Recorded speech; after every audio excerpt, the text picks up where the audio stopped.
बड़े भाई का निधन हो गया, भाभी को जिंदा आग में जलना पड़ा। इसी भारत देश के अंदर कानून था। उन्होंने एक संकल्प लिया कि मैं इसके खिलाफ आंदोलन छेड़ूंगा।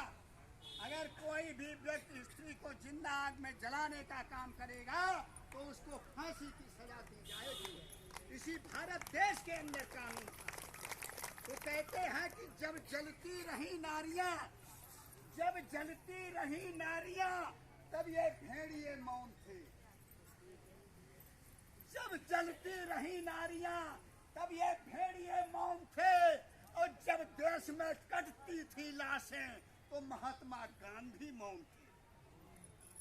मैंने किताबों में पढ़ा है कि चरखे से आजादी आई थी और फांसी पर चढ़े भगत सिंह जैसे वो नौजवान कौन थे। महात्मा गांधी जी चरखे से एक कोनी काटते थे 2 दिन में, और जनरल डायर को ऊधम सिंह ने 21 वर्ष बाद जाके मारा था लंदन में। इसी देश की आजादी की लड़ाई लड़ने के लिए जिस समय 13 अप्रैल 1919 को जलियांवाले बाग का हत्याकांड हुआ था, निहत्ती भीड़ पे जनरल डायर ने गोलियां चलाई थी। उसी भीड़ में ऊधम सिंह पानी पिला रहा था।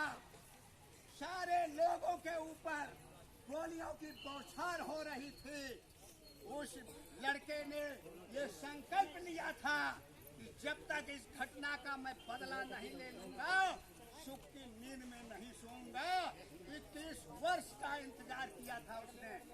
और लंदन में जनरल डायर का स्वागत समारोह चल रहा था। 21 वर्ष का बदला लेने के लिए ऊधम सिंह लंदन में जाके पहुंचा। जब ये स्वागत समारोह खत्म हो गया, उसने निकाला रिवाल्वर और 3 गोलियां जनरल डायर के दाग से रिवाल्वर को फेंक दिया। उसने कहा अब मुझे फांसी दी जाए, अब कोई गम नहीं है। मैंने अपने 21 वर्ष का संकल्प पूरा किया है। मैं अब देश की आजादी के लिए हंसते हंसते अपने प्राणों को न्यौछावर कर दूंगा। तब ये भारत को ये ऐसे आजादी नहीं मिली और ऐसे वोटर पेंशन भी नहीं मिलने वाली। ये भी आप लोग समझ लो, ऐसे वोटर पेंशन भी नहीं मिलने वाली है, क्योंकि यहाँ तो समस्याएं खड़ी हैं। कहे थाने का थानेदार, अगर थाने में जाओ तो कहे थाने का थानेदार मुझे पैसा दो, और थाने की हर दीवार कहे मुझे पैसा दो, और नीचे से जो बैठा पेशकार कहता मुझे भी पैसा दो।